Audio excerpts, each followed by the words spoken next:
국내 첫 영리병원으로 허가 났던 녹지국제병원의 개원이 무산될 위기에 처했습니다. 제주도는 허가 취소 절차에 들어갔습니다. 미세먼지 주의보가 발령된 가운데 제주에서는 처음으로 고농도 미세먼지 비상저감 조치가 시행됩니다. 조합장 후보들의 정책과 공약을 진단합니다. 오늘 첫 순서로 도내 최대 규모의 제주시 농협조합장 후보들을 만나봅니다. 한약재로 널리 알려진 귤껍질, 진피를 활용해 산업화에 성공한 중국 진피촌의 사례를 취재해봤습니다. 네, 여러분 안녕하십니까. 뉴스데스크 제주를 시작하겠습니다.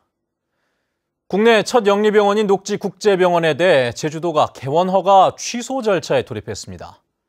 그런데 허가가 취소될 경우에도 이미 조건부 허가에 대해 소송을 제기한 녹지 측이 추가로 소송을 제기할 가능성이 높아 당분간 지리한 법정 다툼이 불가피할 것이란 전망입니다. 박주영 기자의 보도입니다.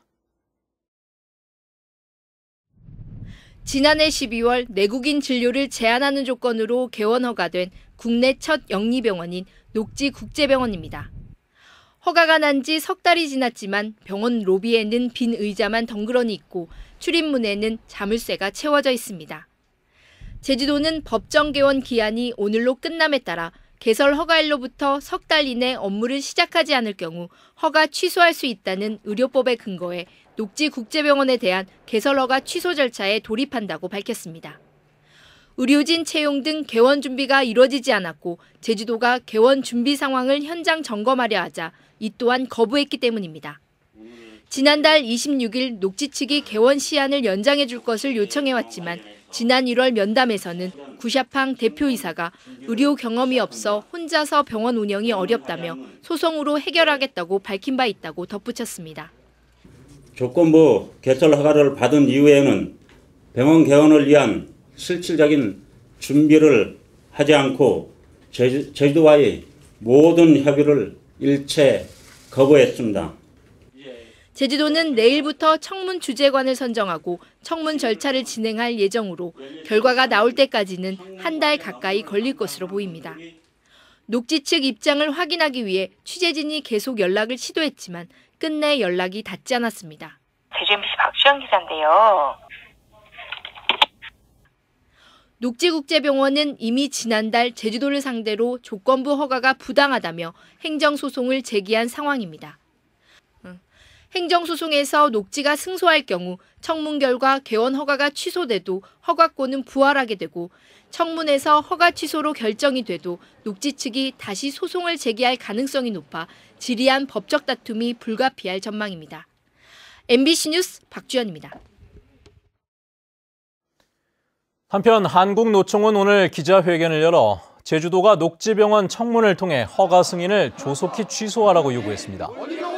이들은 시공사로부터 1,200억 원이 가압류된 녹지병원에 개원 허가를 준 원희룡 지사도 책임을 피할 수 없다고 주장했습니다. 보건의료산업노조도 논평을 통해 청문 절차를 통해 녹지병원 허가는 반드시 취소돼야 하며 시간 끌기나 봐주기 등 어떠한 꼼수도 용납하지 않겠다고 밝혔습니다. 요즘 미세먼지 때문에 전국이 몸살을 앓고 있습니다. 제주도 예외는 아니어서 오늘 미세먼지 주의보까지 발령이 됐는데요. 당분간 공기질이 좋지 않을 것으로 예상되고 있어 각별한 주의가 필요합니다. 김항섭 기자입니다. 짙은 안개에 휩싸인 듯 도심 한복판이 뿌였습니다. 지척에 있는 건물조차 또렷이 보이지 않을 만큼 도시 전체가 미세먼지로 뒤덮였습니다. 거리를 걸을 때면 마스크는 필수품이 됐습니다. 목이 너무 아파요. 이거 마스크 안 쓰고 다니면 눈에서 눈물도 너무 많이 나는 것 같고 안 쓰고 다니면 정말 물을 안 가지고 다니면 말을 할 수가 없어요. 그 정도로 되게 나쁜 것 같아요. 오늘 제주 지역 초미세먼지 평균 농도는 세제곱미터당 95 마이크로그램. 종일 매우 나쁨 상태를 보이면서 제주 전역에 초미세먼지 주의보가 발령됐습니다. 미세먼지도 일부 지역의 경우 170 마이크로그램까지 치솟았습니다. 제주 지역의 대기오염 측정소 대부분의 미세먼지 농도가 매우 나쁨 수준이나 나쁨 수준을 보이는 등 미세먼지가 하루 종일 기승을 부렸습니다. 최근 4년 동안 제주 지역에 내려진 미세먼지와 초미세먼지 특보는 모두 35건으로 한 해 평균 8.7건이 발생했습니다. 하지만 올 들어 벌써 5차례나 주의보가 내려지면서 지난해 같은 기간에 비해 2배 이상 늘었습니다. 미세먼지와 초미세먼지 나쁨 일수도 제주시의 경우 한 해 평균 40일이 넘고 상대적으로 영향이 적은 서귀포시도 20일이 넘는 것으로 확인됐습니다. 고농도 미세먼지가 이제 북서풍의 영향을 많이 받는데, 그래서 한라산 남쪽에 있는 동홍동 측정소 같은 경우에는 이제 그 한라산의 영향으로 미세먼지가 좀 수치가 늦게 올라가거나 아니면 조금 낮은 경향이 나타나고 있습니다. 제주도는 미세먼지 저감 특별법 시행에 따라 조만간 조례를 제정해 차량 운행 제한 등의 실질적 조치를 진행할 예정입니다. 미세먼지 저감을 위해서 우선 노후 경유차 폐차 지원을 한 2,300대 정도 이렇게 할 계획으로 있고, 차량 운행 제한과 관련해서는 저희 도에서도 상반기 중에 조례를 제정해서 시행을 할 계획으로. 보건환경연구원은 당분간 공기질이 나쁠 것으로 예상된다며 바깥 활동을 줄이는 등 건강관리에 주의할 것을 당부했습니다. MBC 뉴스 김항섭입니다. 한편 제주에서는 처음으로 고농도 미세먼지 비상 저감 조치가 내려졌습니다. 제주도는 대기질 악화가 이어지면서 내일 오전 6시부터 오후 9시까지 제주도 전역에 미세먼지 비상 저감 조치를 시행한다고 밝혔습니다. 이에 따라 도내 모든 공공기관에서 차량 2부제가 실시되고 공공사업장과 비산먼지 발생 사업장의 운영 시간 등이 조정됩니다. 오는 13일 실시되는 전국 동시 조합장 선거를 앞두고 제주 MBC는 도내 주요 조합장 후보들의 정책과 공약을 소개하는 순서를 마련했습니다. 오늘 그 첫 순서로 제주시 농협 조합장 후보들을 조인호 기자가 만나보겠습니다. 제주시 농협의 조합원은 11,000여 명에 금융자산은 3조 원대. 도내에서는 가장 크고 전국 1,130군데 농수축협 가운데서도 10위권 안에 드는 알짜 조합입니다. 35년 동안 키위 농사를 지어온 고봉주 후보는 농산물 수출을 확대하고 조합원, 노후복지연금을 도입해 안심하고 농사를 지을 수 있도록 돕겠다고 공약합니다. 소득 보장을 해주고 그에 따른 필요한 자재를 공급해주거나 자금을 지원해주는 게 우리 농협의 목적입니다. 아마 그거는 제가 잘 할 수 있을 것 같고.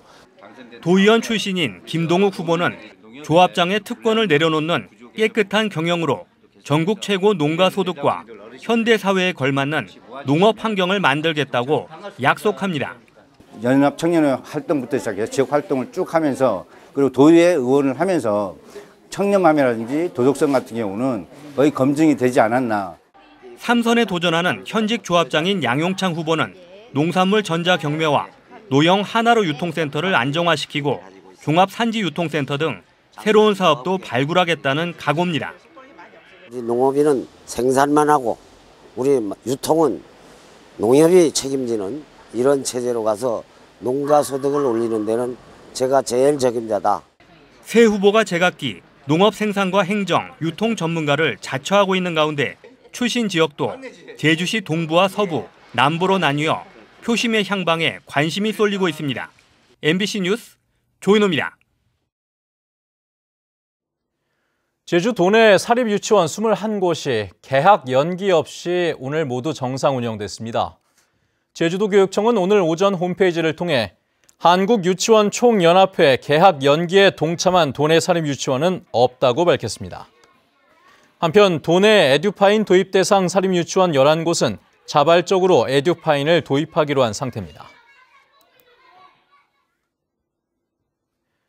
더불어민주당은 오는 6일 제주에서 예산정책협의회를 개최합니다. 지난달부터 시도별 예산정책협의회를 진행 중인 더불어민주당은 오는 6일 제주에서 이해찬 대표와 박광온, 박주민 의원 등 당 지도부가 참석한 가운데 회의를 열 예정입니다. 한편 민주당 지도부는 4.3 유족회와 간담회도 가질 예정인데 제2공항과 녹지국제병원 등 갈등 현안에 대해 어떤 해법을 내놓을지 관심이 쏠리고 있습니다. 잘 말린 귤 껍질인 진피는 예부터 한약재로 활용이 되어 왔습니다. 오래 묵힐수록 효능이 좋다고 알려진 진피를 활용해서 산업화에 성공한 중국 진피촌의 사례를 보도록 하죠. 이소현 기자입니다. 중국 장먼시 시내구에 있는 10만 제곱미터 규모의 진피촌 생산단지. 지난 2013년 지방정부 지원으로 설립된 복합시설입니다. 건강에 효능이 있는 감귤 껍질을 말린 진피차가 인기를 끌면서 한 해 방문객은 100만 명이 넘습니다. 이 지역 진피 시장 가치는 1조 원으로 4년 만에 60배나 빠르게 상승했습니다. 감귤 재배부터 상품 유통까지 모든 과정을 표준화하고 생산 이력제를 활용해 소비자의 신뢰를 구축했기 때문입니다. 箱子里面储存的陈皮的一个年份、产区，还有树龄，还有这个土质等的一个信息。 오래 묵힐수록 효능이 좋은 진피는 투자 상품으로도 인기가 많습니다. 연간 5만 원의 보관료를 내면 보관과 숙성에 최적화된 상자에서 관리되는데 해마다 20%씩 가격이 오르고 담보대출과 환매 보장도 가능합니다. 可以喝的一个产品，它可以呢用文化、旅游还有金融等等，这个呢也形成了一种新的模式。 제주 감귤 생산량의 절반 정도인 감귤 25만 톤으로 진피를 생산해 고부가 가치 산업으로 성장한 중국 진피촌. 생가 위주의 소득 창출로 한계를 보이고 있는 제주 감귤 산업에 적지 않은 시사점을 던져주고 있습니다. MBC 뉴스 이소연입니다.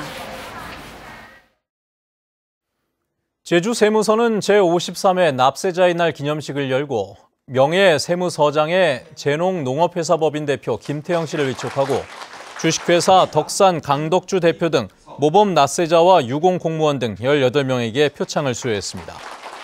제주세무서는 또 제주공항에 홍보창구를 설치해 세정에 대한 다양한 의견을 수렴하고 현금 영수증 제도와 홈택스 서비스 등에 대한 홍보도 진행했습니다. 제주도는 지역사회 통합 돌봄 사업 추진을 위해 민관 36개 기관단체와 업무협약을 체결했습니다. 이들 기관과 단체는 올해부터 주거와 의료, 요양 돌봄 지원의 획기적인 개선을 위해 지역사회 통합 돌봄 사업을 추진하기로 하고 제주시는 장애인 분야, 서귀포시는 노인 분야에 대한 복지부의 공모에 신청할 계획입니다. 제주 시내 한 아파트에서 발생한 10대 추락사와 관련해 경찰이 수사에 나섰습니다. 어제 오후 3시 15분쯤 제주시 이도 이동의 한 아파트 앞에서 15살 강모군이 머리 등을 크게 다친 채 쓰러져 있는 것을 행인이 발견해 119로 신고했지만 숨졌습니다. 경찰은 강군이 가족과 지인들에게 보낸 문자, 메시지 등을 근거로 강군이 투신한 것으로 보고 학교 측과 가족을 상대로 사건 경위 등을 조사하고 있습니다. 해안가에서 숨진 채 발견된 여성은 제주시에 거주하는 30살 황 모 씨로 확인됐습니다. 제주해양경찰서는 시신에서 특별한 외상이 발견되지 않아 부검을 통해 사인을 밝힐 예정입니다. 해경은 오늘 오전 7시쯤 행인의 신고로 제주시 탑동 해안가에서 숨진 황 씨를 발견했습니다. 제주해양경찰서는 선원으로 일하겠다고 속이고 선불금을 받아 달아난 혐의로 39살 엄모 씨를 붙잡아 검찰에 구속 송치했습니다. 해경에 따르면 엄 씨는 지난해 제주 한림선적 유자망어선 선주들에게 1년간 선원으로 일하겠다고 속여 2차례에 걸쳐 선불금 2천만 원을 받아 달아난 혐의입니다. 조사 결과 엄 씨는 과거에도 19차례 사기 혐의로 법원에서 유죄 판결을 받은 것으로 확인됐습니다. 제71주년 4.3 희생자 추념일에 희생자들의 넋을 기리기 위한 추모 사이렌이 울립니다. 제주도는 다음 달 3일 오전 10시 도내에 설치된 경보시설 52곳을 통해 추모 묵념 사이렌을 1분 동안 울리기로 했습니다. 이에 따라 오는 29일까지 각 경보시설과 통신회선, 위성수신기 장비 등에 대한 점검도 이뤄집니다. 세월호 참사 5주기를 앞두고 제주에서 세월호 참사 분향소가 운영됩니다. 세월호 촛불연대 기억공간 리본은 다음 달 9일부터 일주일 동안 제주시와 서귀포시 지역에 14곳의 분향소를 설치해 운영할 계획이라고 밝혔습니다. 촛불연대 측은 분향소를 운영할 기억위원을 모집하고 있으며 필요한 집기와 소정의 금액을 지원할 방침입니다. 제주 혁신도시에 이전한 공공기관들의 지역 인재 채용이 전국에서 가장 낮은 것으로 나타났습니다. 국토교통부가 발표한 이전 공공기관의 지역인재 의무 채용 실적에 따르면 지난해 제주 혁신도시 공공기관의 지역인재 채용률은 19.4%로 전국 11개 혁신도시 가운데 최하위를 기록했습니다. 지역별로는 부산이 32.1%로 가장 높았고 강원 29.1%, 대구가 27.7%로 뒤를 이었습니다. 범죄 예방과 생활 안전에 대한 불안감 해소를 위해 CCTV가 추가로 설치됩니다. 제주도는 예산 18억 원을 투입해 생활권 취약지역과 외국인 밀집지역, 여성 안심구역 등 72곳에 추가로 CCTV를 설치한다고 밝혔습니다. 뉴스데스크 제주였습니다. 여러분 고맙습니다.